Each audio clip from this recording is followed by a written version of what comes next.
Assalamualaikum warahmatullahi wabarakatuh. Perkenalkan, nama saya Mumun Aminoto dengan NIM 2102 Di sini saya akan mempresentasikan hasil observasi dari kelompok 5 di kantor kecil Batupat Timur.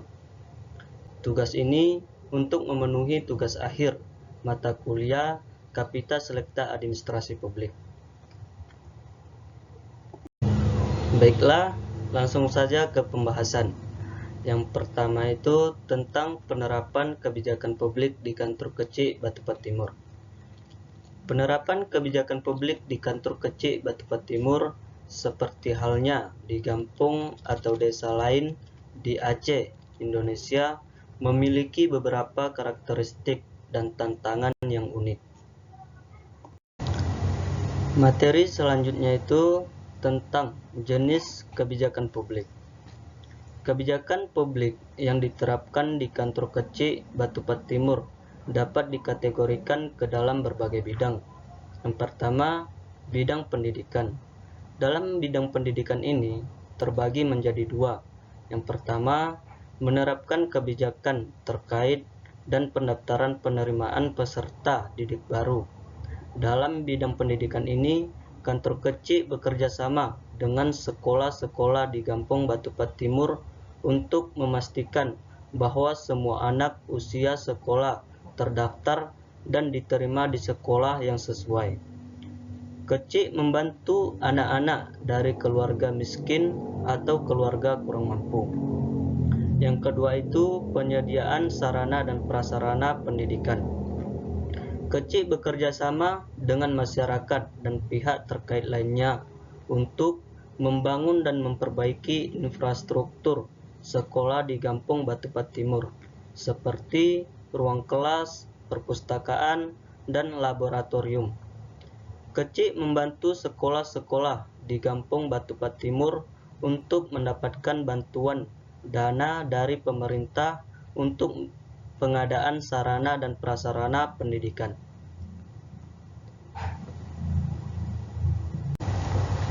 Selanjutnya ada bidang infrastruktur, di mana dalam bidang infrastruktur ini kantor kecil Batupat Timur sebagai bagian dari pemerintahan desa memiliki peran penting dalam penerapan kebijakan publik di bidang infrastruktur di wilayahnya. Penerapan kebijakan ini bertujuan untuk meningkatkan kualitas dan aksesibilitas infrastruktur di Kampung Batupat Timur, sehingga dapat mendukung pertumbuhan ekonomi dan meningkatkan kesejahteraan masyarakat. Baik, materi selanjutnya tentang mekanisme penerapan. Dalam mekanisme penerapan ini terbagi menjadi 4 bagian. Yang pertama, perumusan kebijakan. Dalam perumusan kebijakan ini bekerja sama dengan BPG dan masyarakat. Kecil merumuskan kebijakan publik yang sesuai dengan kebutuhan dan kondisi kampung. Yang kedua itu sosialisasi kebijakan. Kebijakan publik yang telah dirumuskan dan disosialisasikan kepada masyarakat melalui berbagai media seperti pertemuan desa, papan pengumuman, dan media sosial. Dan yang ketiga, pelaksanaan kebijakan. Kecil memimpin pelaksanaan kebijakan publik dengan melibatkan berbagai pihak seperti aparatur kampung, masyarakat, dan organisasi kemasyarakatan. Dan yang terakhir yaitu monitoring dan evaluasi. Kecil melakukan monitoring dan evaluasi terhadap pelaksanaannya.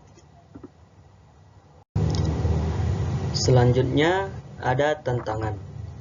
Penerapan kebijakan publik di kantor kecil Batupat Timur menghadapi berbagai tantangan, antara lain yang pertama, keterbatasan sumber daya. Keterbatasan dana dan sumber daya manusia seringkali menjadi kendala dalam pelaksanaan kebijakan publik.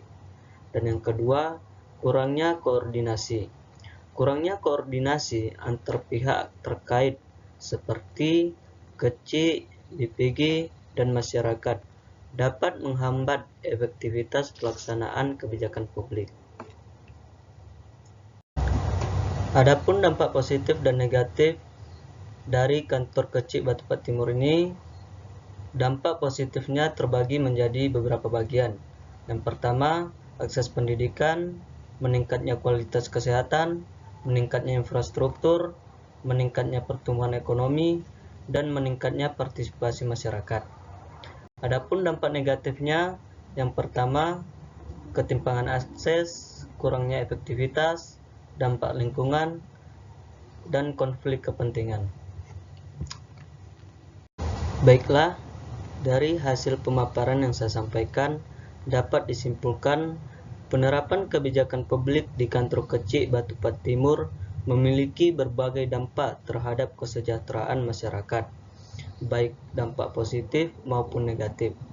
Dampak positif dapat meningkatkan kualitas hidup masyarakat, sedangkan dampak negatif dapat menghambat pembangunan dan kesejahteraan masyarakat. Baiklah, sekian pemaparan dari saya. Semoga bermanfaat bagi kita semua. Saya tutup dengan mengucapkan wassalamualaikum warahmatullahi wabarakatuh. Waalaikumsalam.